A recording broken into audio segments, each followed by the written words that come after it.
नमस्कार, आप live cities देख रहे हैं। मैं हूं जय शुक्ला।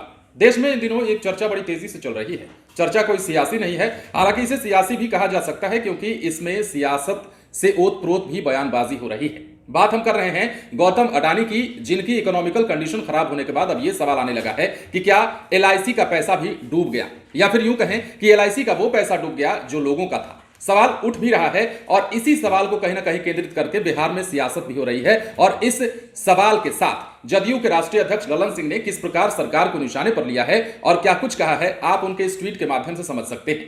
देखिए ललन सिंह ने क्या लिखा है। ललन सिंह ने लिखा है कि अब तक जो सच्चाई उभरकर सामने आई है वो बताती है कि सत्ता का संरक्षण प्राप्त एक कॉरपोरेट घराने ने अब तक का सबसे बड़ा यानी कि 81,000 करोड़ का आर्थिक घोटाला कर देश की अर्थव्यवस्था को ध्वस्त तो कर ही दिया, साथ ही देश के करोड़ों लोगों ने एलआईसी में यानी कि जीवन बीमा में अपने भविष्य की सुरक्षा के लिए जो निवेश किया था वो भी अंधकारमय हो गया है। हिंडनबर्ग की एक खुलासे से एलआईसी को एक दिन में 18,000 करोड़ का घाटा हुआ, जो इस देश के आम लोगों का पैसा था।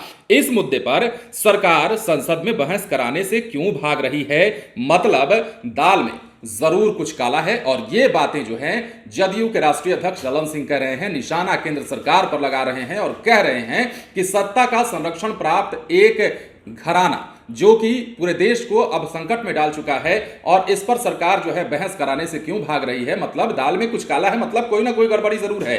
कहना यही चाहते हैं ललन सिंह कि देखिए धुआं उठा है तो थोड़ी बहुत आग जरूर लगी होगी। और सवाल यह है कि एलआईसी का जो पैसा कहा जा रहा है कि 81,000 करोड़ जो है निवेश किया गया था अडानी की कंपनी में, अडानी के साथ, तो उस पैसे का क्या होगा? वो पैसा जो आम जनता का था वो पैसे का क्या होगा? आखिर उन पैसे की भरपाई कैसे हो पाएगी? और इस पर सरकार को बहस करनी चाहिए, ना कि भागना चाहिए। यही बात जदयू के राष्ट्रीय अध्यक्ष ललन सिंह कह रहे हैं और कहीं ना कहीं निशाना साध रहे हैं, बता रहे हैं कि सत्ता का किस प्रकार बिजनेसमैन को, बड़े बड़े व्यवसायियों को और बड़े बड़े राज पूंजीपति घरानों को किस प्रकार संरक्षण प्राप्त होता है। तमाम बातें निशाने के तौर पर, वो हमले के तौर पर, हालांकि पॉलिटिकल पार्टीज तो हमले करेंगे ही, लेकिन साथ ही साथ ललन सिंह ने जनता का सवाल उठाया है, जनता का मुद्दा उठाया है और कहा है कि उन पैसों का क्या हुआ। 81,000 करोड़ जो रुपए हैं एलआईसी के, जो कहा जा रहा है कि वो पैसे फिलहाल डूब चुके हैं, उन पैसों की वापसी कैसे होगी? यानी कि लोगों ने जो पैसा एलआईसी में लगाया था, क्या वो पैसा डूब गया? सवाल कई सारे कौन रहे हैं। अडानी की इकोनॉमिकल कंडीशन खराब होने के बाद ही कई सारे सवाल लोगों के जहन में भी हैं और सवाल उनके आर्थिक स्थिति के खराब होने के बाद देश की बजट पर भी हो रहा है, देश की अर्थव्यवस्था पर भी हो रहा है। हालांकि बातें कई सारी निकलकर सामने आ रही हैं, कई विश्लेषण निकलकर इसमें सामने आ रहे हैं। कोई अपने तथ्य को रखता है, कोई अपने अलग तथ्य को रखता है। कई सोशल मीडिया पर कई वीडियोस आपको इससे रिलेटेड मिल जाते हैं या मिल जाएंगे। लेकिन फिलहाल अडानी ग्रुप का जो मामला है वो अभी सुर्खियों में बना हुआ है और इसी खबर के साथ जदयू के राष्ट्रीय अध्यक्ष ललन सिंह ने एक सवाल और जोड़ दिया है कि आखिर सरकार इस पर बहस कराने से क्यों भाग रही है। क्या होगा एलआईसी के 81,000 करोड़ रुपयों का? कब वापसी होगी, कैसे वापसी होगी और जनता के पास वो पैसा कैसे जाएगा जो कि जनता का ही है।